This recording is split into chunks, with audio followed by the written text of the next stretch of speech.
Hey everybody, it's Bryan Kemper here with Prolife is the New Punk Rock. I am the Youth Outreach Director of Priest for Life and founder and director of Stand True Pro-Life Outreach. I'm excited about tonight's episode. I have with me a new friend who I've been working with recently, and really excited to be able to stand next to him at different events. But I'm going to let him talk to you a little bit about his vision. Excuse me. For creating sanctuary cities for the unborn. That's right, cities where children inside the womb will always be safe, as abortion will not be allowed in those cities. So let me introduce to you Mark Lee Dickson. Mark, how are we doing today? Doing great. Great to be here. All right. So recently, we've been able to stand together at the medical examiner's office, the Supreme Court, some other stuff. But before we get into all of that, which we will talk about, I want you to tell me a little bit about like how you got involved in the pro-life movement. What got you initially wanting to do something actively in this movement? Well, growing up, I would go to the Gregg County Fair. And when I went to the Gregg County Fair in Longview, Texas, we always stopped by the exhibit building to see my grandfather. And my grandfather was a Gregg County Republican chair, but he also was a director with Right to Life of East Texas. And at the Right to Life of East Texas booth, they would have these little fetal models. And I remember we would drop by his booth and just see Grandpa and looked at those fetal models, and they had a big impact on my life. Well, years passed and kept on going year after year to the fair booth. And when my grandfather passed away of cancer in 2006, I felt like I wanted to get involved in something that he was involved in. And so I got involved in Right to Life of East Texas, became a director with them, and I've been a director for over 10 years with the organization. Now, we're a small organization, founded in 1976, and most of our work has been, we have our annual banquet. We give scholarship awards out to high school seniors that are very pro-life and seeking to continue their pro-life activities in college and different outreach events. And I was involved in that. Then I started getting involved in the sidewalk advocacy. And so I found myself on the sidewalk of an abortion facility in Shreveport, Louisiana. And from there, it just progressed. I found myself 3 days a week outside the abortion facility, just sharing the gospel of Jesus Christ and encouraging mothers to choose life. And we started saving those mothers and helping them with different resources. And then one day I heard about this abortion facility crossing the border to a little place called Wascom, Texas. And that city ended up becoming the first city to outlaw abortion. And then there's 48 other cities that have passed ordinances since then. And so we're seeing that this isn't going to go away anytime soon, that there are going to continue to be cities outlawing abortion. And so most of my work here recently has been with helping cities pass ordinances that outlaw abortion within their city limits. So this is something you're calling sanctuary cities for life, correct? Correct. Sanctuary cities for the unborn. Sanctuary cities for the unborn. So this is in basically a place where no unborn child can be killed in the womb. No unborn child can be killed in the womb. Obviously, people can go to different cities, but I think it's still a very symbolic and beautiful thing for a city to say, we don't want child killing in our city. I think the closest one to me here in Ohio would be Lebanon, Ohio. And I know that recently people are coming against Lebanon to try to fight this law. I believe a lawsuit had been filed. Is that correct? That pro-abortion forces are trying to stop what's going on in Lebanon, Ohio? Absolutely.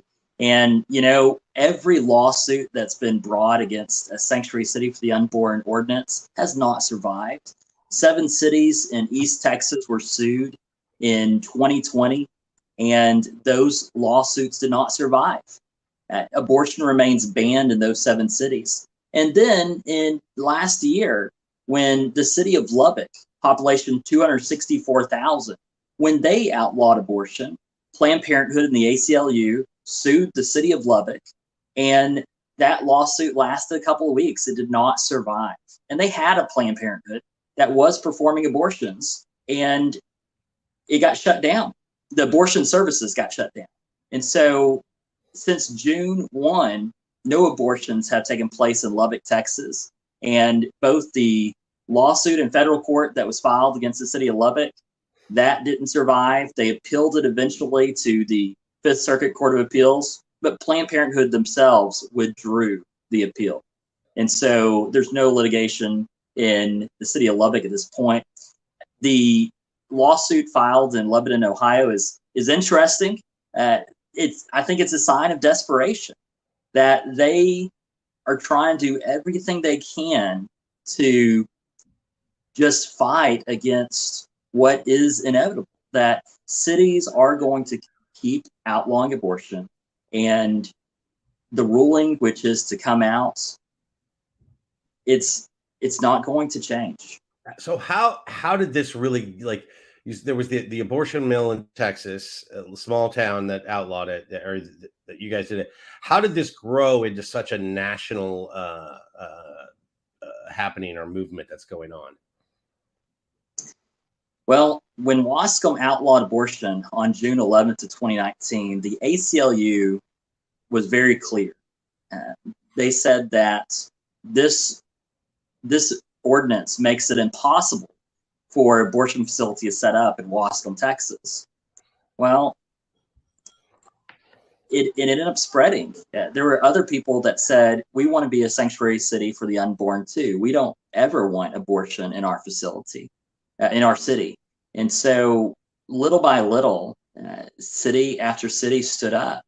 And, it's interesting.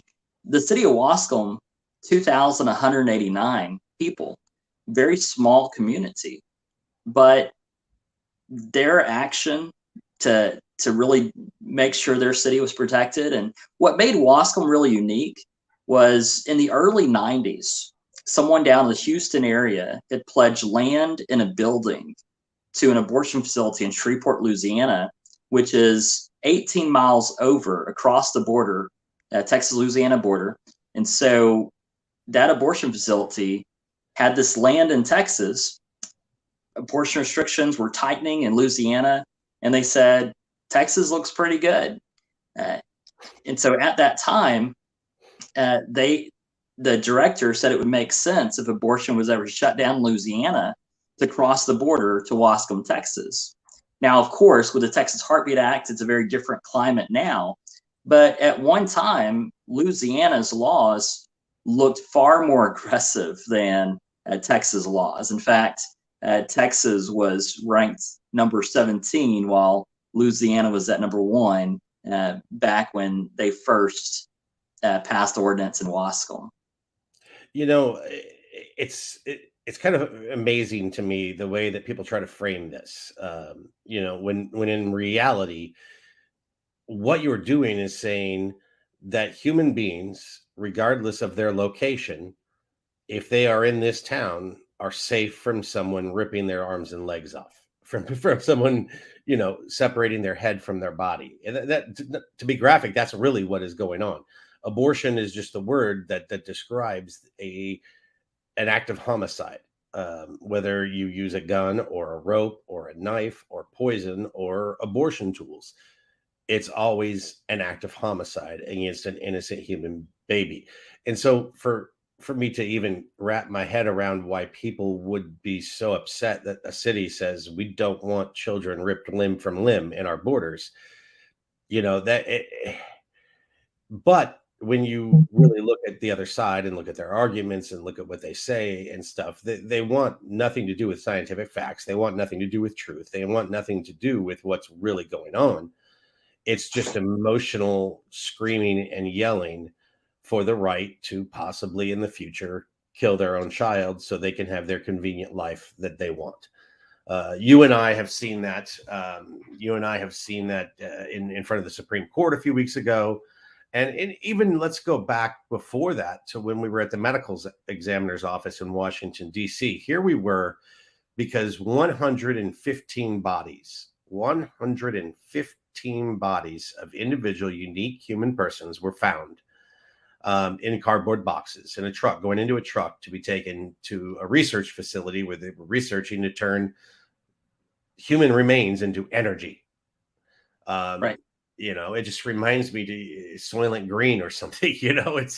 It's insanity to think about. But the 5 of those, I'm wearing the shirt, Justice for the 5. We were both there at the medical examiner's office demanding justice for the 5 late-term abortions, and one which you could almost say it wasn't abortion because they removed this child in the sack where that child then suffocated to death outside the womb. And this is the type of stuff we're standing against. Yet we still see such a strong resistance. I mean, the mayor of DC, the medical examiner, nobody is willing to investigate these late term abortions. No one is willing to investigate because then they have to admit at that point, if there's something wrong with late term abortion, then there's something wrong with abortion. So when you came out to the medical examiner's office, seeing you had already seen the videos, you'd seen the pictures, you'd seen it, and standing there, and witnessing the police stopping us from even laying flowers on the steps of the office, what goes through your mind of where our nation is at? Our nation's really in a bad spot. In this whole city, I think it's very clear where the city stands. The majority of the city council members here in this city, just this past week, have put forth that they want Washington, D.C. to be a sanctuary city for abortion.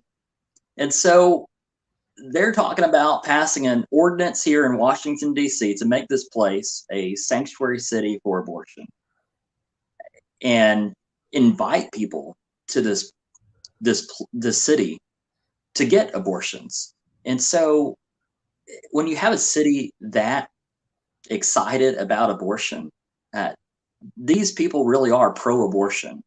And it makes the situation that we were fighting at the medical examiner's office that much more bleak, because this is the type of government that we're dealing with here. We're dealing with a government that is for abortion. And the new Planned Parenthood headquarters there in Washington, D.C., ironically located basically in between 2 elementary schools. On either side or in front and the side, and absolutely. And then on the other side of the building is a yard with a big playground. Like, I've been there, and looking around, you cannot get your eyes out of the range of where children should be playing and learning and laughing and skipping rope and playing hopscotch and whatever games that the kids are playing.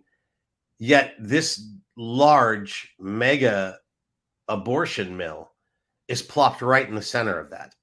And right next door, where kids are playing and laughing, other kids are being taken into a building and their lives are ended that day. Like, they will never play in a playground. They will never hop in hopscotch. They will never jump a rope. They will never do of that. I have stood in front of that building countless times and sidewalk counseled and been there. I've even had, one man threaten he's going to get a gun and shoot us.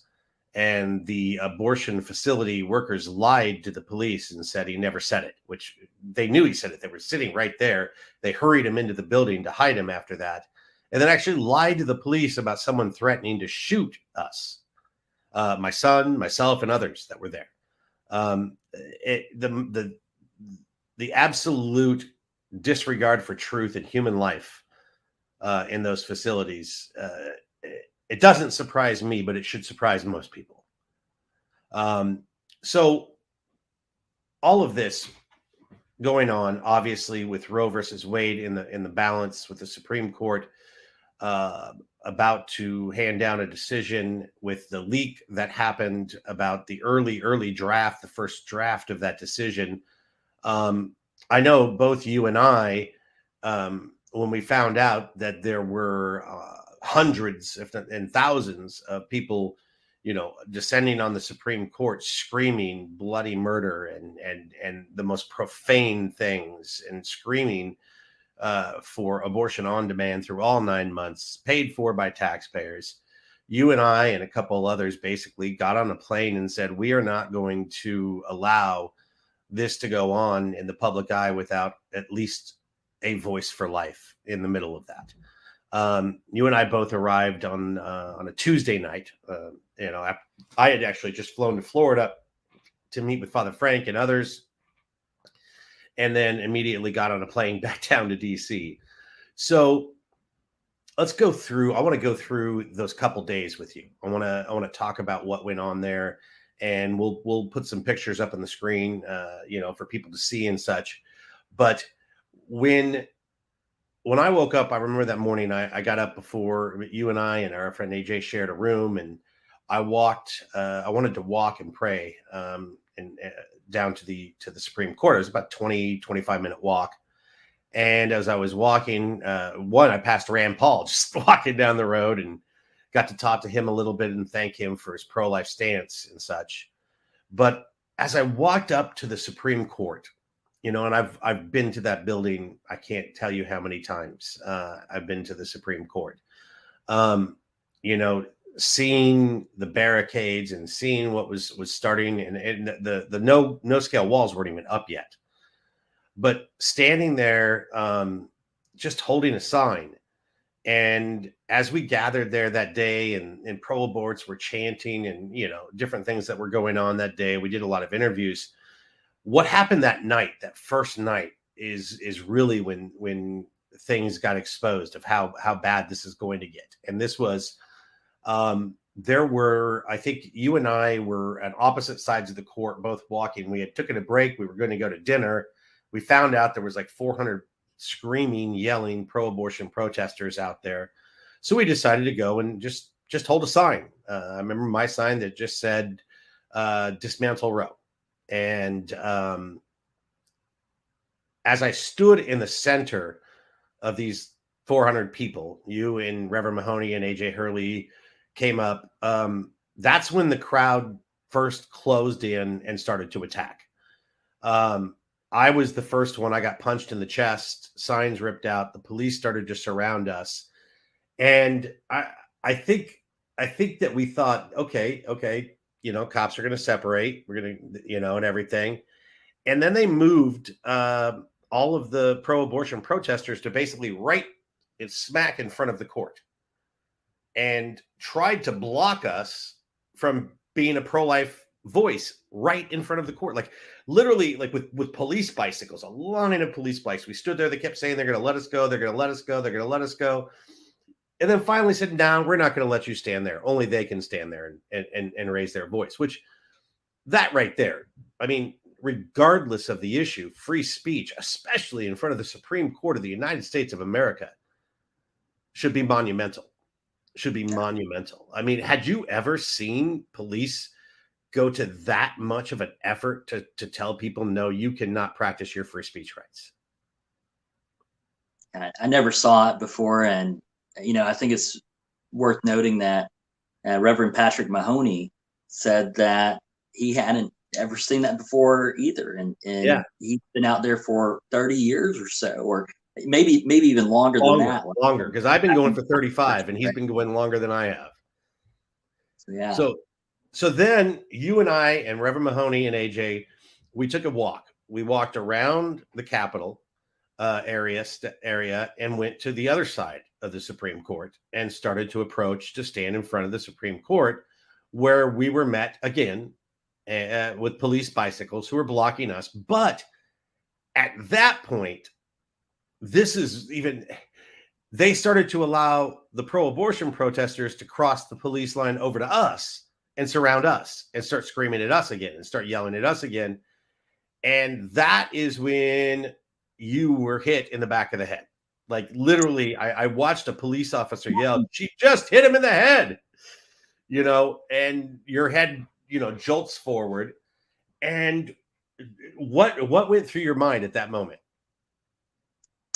Well, I knew I was hit. It was, in a way, it's almost like that Seinfeld episode where Kramer, he gets hit. But my head went forward, my cap fell off, and that's what's funny is one of the first things you asked us is my cap okay? Is my hat all right? You didn't even care about your head, just your hat. But I turned around, I saw this girl walking off, and I yelled, "Assault!" She assaulted me, and of course, the police did go over there and talk to her. They came over to me and they started asking me questions. Let's go back a few seconds because it took them a few minutes to even acknowledge it. Like because I remember when you first do it, they were trying to push us back from approaching over there. And finally, the officer, I heard over the radio, the officer that witnessed the assault, please, and he walked over immediately and was very forthcoming and said, yes, she hit him in the back of the head. But it seemed at that point they were kind of wishy-washy on whether they wanted to have you press charges or not, or do anything about it, because she was just sitting there.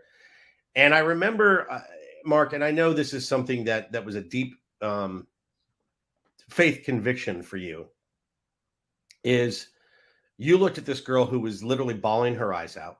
Whether it was real or fake, we don't know. But she all of a sudden said she realized what she did and she was bawling her eyes out. And you, for about 5 or 10 minutes before they even allowed it possibly to happen, were begging the officers to let you and her talk and give her a chance to apologize, and you drop everything. I remember watching you over and over, and they're like, we're not going to let you talk to her. We're not going to let you talk to her. We're not, and you finally kind of yelled over the officers that you wanted her to talk to you and explain why she did it and ask for an apology. Kind of walk us through that moment as she came up to you. Absolutely. So, and I was very clear with the officers that there's two parts to this. I want an explanation of why she did it and give her a chance to apologize. And they did bring her over, and she did apologize for hitting me. I asked her why she did it, and she said she didn't want to tell me. Now, I had said, you could tell, I was standing right there. You could tell she was just kind of, I'm sorry, just to try to get out of it. And you were trying to get her to open up and just talk to you, because you and I had actually had many conversations. There was a kid, Asher, that we talked to for over an hour on a wall. There were several of these protesters that sat and had very nice, beautiful conversations with us. And even acknowledged that they felt, it was wrong for all the screaming, and stuff. And I know that's what you wanted. You wanted to just have a peaceful conversation with this young lady. And what really grieved my heart was the fact that, had she said, look, I'm really passionate about the subject and I just lost control. My emotions got the best of me. I had a friend that had an abortion. This is a issue close to my heart, and I shouldn't have raised my hand in anger and hit you on the head. That was wrong, and I'm sorry. Had she said that's all I wanted. I wanted some type of explanation of why she did what she did. To say, I don't want to tell you. Yeah, yeah, and I understand. And then, but they end up letting her go, and they gave you the option of going to the police station, which you did not do, I believe, and press charges. And I applaud you for your sticking to your convictions about forgiveness. And I do understand that. When I was sexually assaulted a couple of years ago at the Supreme Court, I decided to forgive and not press charges and such. There are times and places for that. The next day, here's where it even gets wilder. On that note, though, I do think there can be forgiveness and still pressing charges. Oh yes, absolutely. And at this point, I have not pressed charges, but that doesn't mean I that mean, if I you see won't. her out a beat hitting someone else in the head, Or if I see her posting online, bragging about things and getting away with saying, "Oh, he's not going to do this or that," I could press charges. And so, so yeah. We got a few more minutes left. I'm going to have you close us in prayer in about 3 to 4 minutes, but time flies. But the next day, here we go. The pro aborts have their spot. They let them have it. They keep us out with bicycles. The next day, we go and we set up in the morning around 10 o'clock and at noon. We hold a National Day of Prayer event. It happened to be the National Day of Prayer, and we have our people and we're praying. And the police allow the pro abort protester then to surround us and scream over our prayer and chant and yell and do all this stuff right in our faces, and would not do a thing about that. They wouldn't let us peacefully hold a sign, but they would let the other side come and scream and yell and basically interrupt this prayer service for the National Day of Prayer. And pointing out the hypocrisy, the police just stand and look at us. They just stand and look at us. And then that night, I ended up getting hit in the head, on the side of the head, and then an umbrella to my face. Again, police not doing anything about it. All of that aside, I don't care how many times they hit me in the head. I don't care how many times they hit you. I mean, I care, but I don't, because we're going to stand and we're going to do what's right. We're not going to be intimidated. We're not going to back down. We're not going to go away. We are going to continue to be a voice for life. And I think the other side understands that this false god of Roe versus Wade is about to fall. It's about to tumble, and this sacred cow is no longer sacred, and we're going to see Roe versus Wade. I like to use the word dismembered, absolutely dismembered. It's what they do to children, and that's what we're going to do to Roe versus Wade. Now, does that mean our battle's over? No, it's actually just beginning. The real battle as we go back to the states and such. So, Mark, I appreciate you coming on today, and I appreciate standing side by side with you on the streets. I mean, there's a million more things I'd love to talk about with sanctuary cities, and as we wait for the decision to come down, I'm sure that we'll both be seeing each other very soon again at the Supreme Court and other places. But I want to talk to you more about sanctuary cities and all of the stuff that's going on when the Lebanon decision comes back. I want to hear more about that. But I just want to thank you for being a voice, for being willing. I know you're still in DC, I believe. I'm back in Ohio, but hopefully we'll get back out there soon.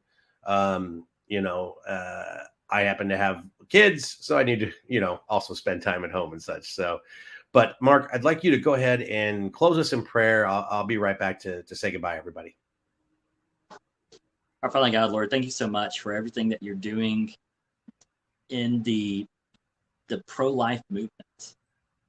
God, it's been a long time, 49 years of fighting this battle. And God, I know that this decision that is coming out is not going to be the end of fighting for life. But God, I pray that this will be a great reminder that our prayers have not been unheard, that you have heard our prayers, and that you are someone that does answer prayers. God, I just pray that all the pro-life activists across America will not feel like now's the time to retire, but that they'll keep on fighting, and that we will not rest until every square inch of America is protected, that every square inch of America, it isn't allowed to end the life of an unborn child. God, help us do this for the sake of you. God, help us bring a close to this horrible American abortion holocaust that has abused women and killed their children for 49 years. It's in your precious and holy son's name we pray. Amen. Amen. All right, Mark, thank you very much. Now it's time for my shameless plug for my new book, Pro-Life is the New Punk Rock. If you have not read this, please go to prolifeproducts.org, pick one up, go to our website, standtrue.com, click on the link for that. I think that you'll enjoy it. I'd love to hear what you think about it. But this has been Bryan Kemper, Youth Director for Priests for Life, with my friend Mark Lee Dickson, and Prolife is the new punk rock, and we'll see you next week.